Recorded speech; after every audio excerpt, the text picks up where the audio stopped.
Hello everybody, good morning to everyone. Welcome to the lecture. This is day 8 of 51 days guaranteed tuition. बच्चों हम एक series लेकर आ रहे हैं जिसमें आपको 51 डेज तक लगातार हम ट्यूशन प्रैक्टिस करवाने वाले हैं और कोशिश हमारी रहेगी कि आपको हम एक प्रोवाइड करें आइडिया कि IIT JEM में क्वेश्चन कैसे आते हैं, CET PG में क्वेश्चन कैसे आते हैं, साथ ही में TFR या फिर जेस्ट का जो एग्ज़ाम है उसमें क्वेश्चन किस लेवल के आते हैं।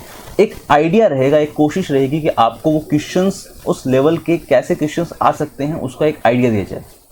तो शुरुआत करेंगे आज के इस सेशन की क्वेश्चन नंबर 1 से। क्या है क्वेश्चन नंबर 1 बच्चों? क्वेश्चन नंबर 1 है कि एक पेंडुलम है लेंथ लैम्डा का और मास m है, is oscillating about its equilibrium position, then theoretically the maximum acceleration of the pendulum would be. भाई हमें ये कहा गया है कि सपोज कीजिए आपके पास में एक पेंडुलम है जिसका मास m है और इसकी जो लेंथ है वो लैम्डा है। आपको मैक्सिमम एक्सेलरेशन निकालने को बोला गया है। अब बच्चों मैक्सिमम एक्सेलरेशन कितना होता है और कहाँ होता है ये निकालने के लिए हम क्या करेंगे, सपोज कीजिए कि मैं पेंडुलम को यहाँ पर एक थीटा एंगल पर ऑब्जर्व करता हूँ। ठीक है, मान लिया कि थीटा एंगल पर अभी पेंडुलम है, इसका मास m है। अब यहाँ पे जितने भी फोर्सेस लग रहे हैं उसके बारे में बात करते हैं। सबसे पहले तो आप सभी को पता है नीचे की तरफ ग्रेविटी लगने वाली है और इस वायर पर, इस लेंथ पर टेंशन फोर्स लगने वाला है। अब अगर मैं इस टेंशन फोर्स के कंपोनेंट्स की बात करूं तो दो तरह के कंपोनेंट आएंगे। अगर मैं ये एंगल थीटा देखूं, अगर ये थीटा रहेगा तो बच्चों ये एंगल भी थीटा रहेगा। तो एक कंपोनेंट होगा आपके पास में टी कॉस थीटा और दूसरा कंपोनेंट होगा टी साइन थीटा। भाई अगर मैं टी कॉस थीटा और टी साइन थीटा की बात करूं तो बैलेंस करने के लिए देखो मोशन कहाँ हो रहा है, मोशन इस एक्सिस के अबाउट में होगा, इस डायरेक्शन में होगा। ऊपर और नीचे की तरफ पेंडुलम मोशन नहीं कर रहा है, राइट? ऊपर और नीचे की तरफ पेंडुलम मोशन नहीं कर रहा है। बेसिकली हम कहेंगे कि यहाँ पर T cos theta should be equals to mg, right? Acceleration is not in the Y direction. हालांकि ग्रेविटी लग रही है, ग्रेविटी लग रही है, लेकिन यहाँ पर हम ये देखने जा रहे हैं कि अगर हम इस वाले फोर्स की बात करें बच्चों, टी साइन ऑफ थीटा, तो ये रिस्टोरिंग फोर्स के बराबर हो जाएगा। रिस्टोरिंग फोर्स वैसे तो माइनस के एक्स होता है, लेकिन यहाँ पर एक्सेलरेशन पॉइंट ऑफ व्यू से हम ma लिखने वाले, right? Restoring force is equals to ma, तभी तो आपके पास में क्या आता है, ऑक्सीलेशन की इक्वेशन आती है। तो हमारा जो पॉइंट ऑफ व्यू है वो यही है कि यहाँ पर restoring force is equals to ma is equals to minus k x, जो कि रिस्टोरिंग फोर्स के इक्विवेलेंट है। तो बस बच्चों इतना ही यहाँ पे आपको देखना था। अब देखिए यहाँ पर क्या होगा, ma/mg अगर आप करेंगे तो आपके पास में आएगा जस्ट टेन थीटा और a आपके पास में आ जाएगा जी टेन ऑफ थीटा। अब हमें ये सब काम थ्योरेटिकली देखना है, थ्योरेटिकली क्या पॉसिबल है मैक्सिमम एक्सेलरेशन पेंडुलम के केस में। तो जितना ज़्यादा थीटा बढ़ेगा बच्चों उतना ही एक्सेलरेशन होगा और मैक्सिमम थीटा बच्चों ये वाला थीटा हो सकता है पेंडुलम के केस में। मतलब थीटा 90 पर a मैक्सिमम हो जाना चाहिए। a मैक्सिमम थीटा 90 पर कितना होगा बच्चों, g10 90, और ये लगभग आपके पास में इन्फिनिटी के बराबर हो जाएगा। चलिए अगला क्वेश्चन करते हैं। इसका मतलब बच्चों ऑप्शन ए जो है ना वो करेक्ट ऑप्शन हो जाएगा। अगला क्वेश्चन देखिए, अगला क्वेश्चन है एक पोटेंशियल है। पोटेंशियल आपको गिवन है बच्चों k/r³, राइट? और बोला गया है कि रेशियो निकालना है of average potential energy to average kinetic energy. Ratio किसका निकालना है, एवरेज पोटेंशियल से एवरेज काइनेटिक एनर्जी का रेशियो निकालना है। ये एवरेज जो है बच्चों ये टाइम एवरेज की बात हो रही है। फॉर एग्जांपल u/dt 0 से कैपिटल T, 0 से कैपिटल T, ये एक तरह से टाइम एवरेज को डिनोट करता है यहाँ पर। अब टाइम एवरेज को निकालने के लिए बच्चों हमें यहाँ पर वेरियल थ्योरम का पता होना चाहिए। क्या होती है वेरियल थ्योरम? वेरियल थ्योरम का बेसिक मीनिंग ये होता है कि अगर आपके पास में कोई भी पोटेंशियल दिया गया हो तो उस पोटेंशियल के रिगार्डिंग में आप कैसे एवरेज निकाल सकते हैं काइनेटिक और पोटेंशियल एनर्जी का। वेरियल थ्योरम कहती है कि अगर आपके पास में कोई भी काइनेटिक एनर्जी है, लेट्स सपोज कि u इक्वल्स टू AR⁴n, तो वहाँ पर जो भी काइनेटिक एनर्जी है उसे आप n/2 average of potential energy की फॉर्म में लिख सकते हैं। इसका मतलब अगर हम हमारे क्वेश्चन की बात करें, अगर हम हमारे क्वेश्चन की बात करें बच्चों, तो यहाँ पर हमारे क्वेश्चन में u जो है वो है k/r³, या फिर इसे लिख सकते हो k r⁻³ n यहाँ पर -3 के इक्विवेलेंट है।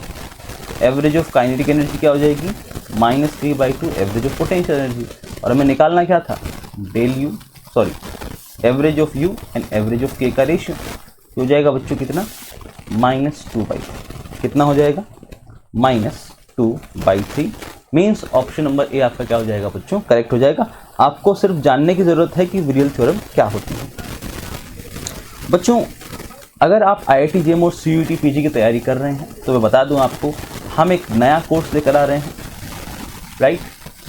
और इस नए कोर्स में आपको IIT JEM और CUET PG की लाइव बैच आपको बताई जाएगी, लाइव तैयारी करवाई जाएगी। लाइव बैच हम शुरू करने जा रहे हैं, राइट। लाइव ऑनलाइन कोर्स हम शुरू करने जा रहे हैं जो CUET PG और IIT JEM दोनों के लिए है बच्चों। शुरू हो रहा है ये 20 अगस्त से। दोनों ही बैचेस जो हैं वो 20 अगस्त से शुरू हो रहे हैं। और मैं बता दूं कि ये जो कोर्स है ये रिकॉर्डेड तो ये तो ऑनलाइन तो मिल ही रहा है, लाइव तो आपको मिल ही रहा है बच्चों। लेकिन अगर आप लाइव नहीं लेना चाहते हैं, रिकॉर्डेड लेना चाहते हैं, तो रिकॉर्डेड भी अलग से आपको मिलने वाला है, राइट। रिकॉर्डेड भी अलग से आपको मिल सकता है। सो फर्स्ट ऑफ ऑल बच्चों मैं बता दूं आपको कि लाइव कोर्स और रिकॉर्डेड कोर्स दो तरह के कोर्सेज हैं। लाइव अगर लेना चाहते हैं तो आपको इंटरेक्शन ज़्यादा देखने को मिलेगा, बस इतना ही है ना। अदरवाइज आप रिकॉर्डेड भी बाय कर सकते हैं, बट मैं आपको कहूँगा कि लाइव लीजिए, क्योंकि फिर आपको राइट नाउ टीचर क्या पढ़ा रहा है, फिर ऐसा नहीं होता कि यार मुझे कल मैं पढ़ लूँगा या फिर परसों पढ़ लूँगा। आपको लाइव क्लास लेनी ही पड़ेगी, उस बहाने आपकी पढ़ाई जो है वो ढंग से होगी। अदरवाइज पढ़ाई करने के लिए हम प्रोक्रास्टिनेशन का यूज़ करते हैं, आज नहीं करेंगे कल करेंगे, वो वाला केस नहीं होना चाहिए। चलो यहाँ पर देखिए बच्चों, इस समय 70% ऑफ चल रहा है और 70% ऑफ जो है यहाँ पर अगर आपको यूज़ करना है तो आपको ये जो नीचे कोड दिया गया है ना बच्चों, IFS 70, इसे यूज़ करना है ताकि आपको 70% जो है वो ऑफ मिल सकें। अगले क्वेश्चन की बात करते हैं बच्चों। नंबर ऑफ कंपोनेंट बताना है for the moment of inertia tensor about the after the principal axis transformation and before the principal axis transformation. भाई मोमेंट ऑफ इनर्शिया टेंसर में कितने कंपोनेंट होते हैं, 9 कंपोनेंट होते हैं। IXX, XY, XZ, YX, YY, YZ, ZX, ZY, ZZ। ये before the moment the principal axis transformation है। लेकिन after the principal axis transformation सिर्फ प्रिंसिपल एक्सिस के कंपोनेंट ही बचेंगे, IXX, YY और ZZ, और बाकी जितने भी कंपोनेंट है वो हो जाएंगे 0 बच्चों। तो आफ्टर कितने बच रहे हैं, 3, और बिफोर कितने बच रहे हैं, 9। आपको पहले आफ्टर का पूछा है, फिर आपको बिफोर का पूछा है, मतलब ऑप्शन नंबर ए जो है वो क्या हो जाएगा, करेक्ट हो जाएगा। अगला क्वेश्चन देखिए बच्चों। अगला क्वेश्चन बोला गया है कि 2 particles are colliding with each other as seen from the centre of mass from which of the following is true. बोला गया है कि 2 पार्टिकल हैं, M1 एंड M2 मान लेते हैं, राइट। और मान लेते हैं कि इनको मैं लेबोरेटरी फ्रेम में देख रहा हूं। Laboratory frame basically rest frame of reference ही होता है।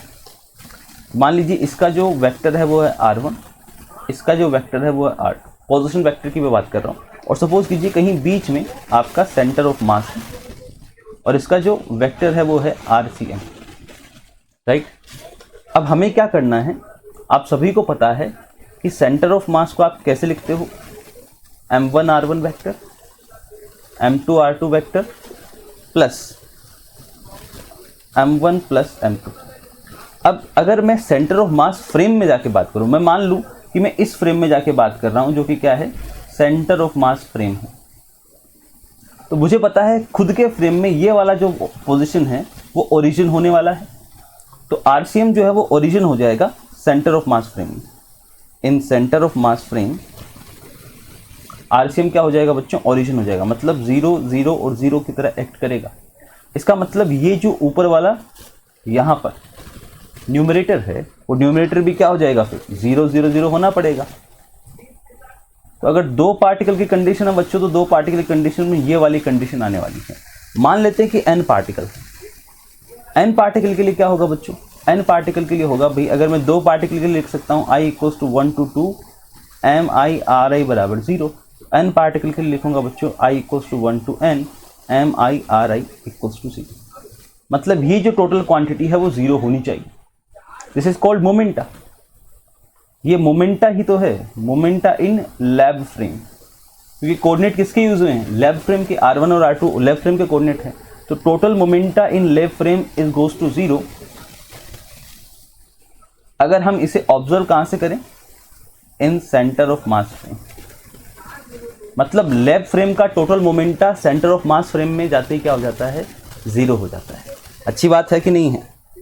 चलिए, इसका मतलब ऑप्शन नंबर बी जो है वो करेक्ट हो जाएगा। ऑप्शन नंबर ए क्या करेक्ट होगा, नहीं दिख ही रहा है साफ साफ। ऑप्शन नंबर सी बिल्कुल नहीं बच्चों, क्योंकि MI/RI क्यूब है और लास्ट में बोला गया है particle shall conserve the kinetic energy.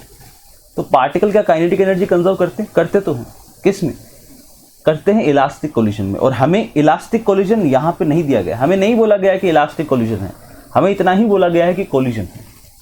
और सेंटर ऑफ मास फ्रेम में इस कोलिजन के लिए जो टोटल मोमेंटा है लेबोरेटरी फ्रेम का वो 0 हो जाता है। That is it, right. अगला क्वेश्चन देखो बच्चों, आपको बोला गया है कि यहां पर एक आइडेंटिकल रिंग है, डिस्क है, rolling down an incline plane. मतलब एक तो आइडेंटिकल रिंग आपको दी गई है और एक डिस्क आपको दी गई है। मान लीजिए दो है, एक रिंग है और एक आपके पास में डिस्क है। आइडेंटिकल है मतलब दोनों का मास और रेडियस समान है, एक समान है। अब यहां पर if both release at the same time which one of the following would reach the bottom faster, मतलब दोनों को एक समान टाइम पर रिलीज किया गया है और पूछा गया है कि यहां पे बॉटम पे पहले कौन पहुंचेगा। भाई पहले पहुंचने के लिए क्या जरूरी है, मैं बता दूं बच्चों। अगर आप यहां पे देखें, सपोज कीजिए यहां पर कोई ऑब्जेक्ट है, रिंग या फिर डिस्क दोनों मान सकते हैं। इसका नीचे की तरफ एक्सेलरेशन a है, तो ये एक्सेलरेशन का बच्चों एक स्पेसिफिक फॉर्मूला होता है। क्या होता है फॉर्मूला, ये होता है a equals to g tan of theta. Theta यहाँ पर ये इंक्लिनेशन एंगल है, upon 1 plus I upon M R square. I यहाँ पे बच्चों मोमेंट ऑफ इनर्शिया है, आई क्या है यहाँ पर, मोमेंट ऑफ इनर्शिया। अब बस इतना ही देखना है कि मोमेंट ऑफ इनर्शिया किसका ज़्यादा है, क्योंकि जिसका मोमेंट ऑफ इनर्शिया ज़्यादा रहेगा उसका एक्सेलरेशन क्या हो जाएगा बच्चों, कम हो जाएगा। और जिसका मोमेंट ऑफ इनर्शिया कम रहेगा उसका एक्सेलरेशन क्या हो जाएगा, ज़्यादा हो जाएगा। दिख रहा है आई बढ़ने पर मोमेंट ऑफ इनर्शिया घट जाएगा। तो मुझे बताओ कि रिंग का मोमेंट ऑफ इनर्शिया कितना है। रिंग का मोमेंट ऑफ इनर्शिया है mr स्क्वायर और डिस्क का मोमेंट ऑफ इनर्शिया है mr square by 2, mr square by 2। ये जो है रिंग और डिस्क का मोमेंट ऑफ इनर्शिया, ये थोड़ा सा क्या है, अलग है। और यहां पर देख सकते हो रिंग का मोमेंट ऑफ इनर्शिया डिस्क से ज्यादा है, दुगुना है रिंग का मोमेंट ऑफ इनर्शिया। और इसका मतलब रिंग का एक्सेलरेशन क्या हो जाएगा, कम हो जाएगा डिस्क के एक्सेलरेशन से। मतलब पहला एक्सेलरेशन किसका ज़्यादा है, डिस्क का एक्सेलरेशन ज़्यादा है रिंग के एक्सेलरेशन से। एंड दैट मीन्स कि पहले कौन पहुंचेगा, जिसका एक्सेलरेशन ज़्यादा होगा वो पहले पहुंचेगा।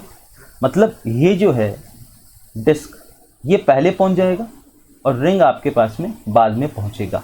मतलब पहले कौन पहुंचने वाला है बच्चों, डिस्क पहुंचने वाला है।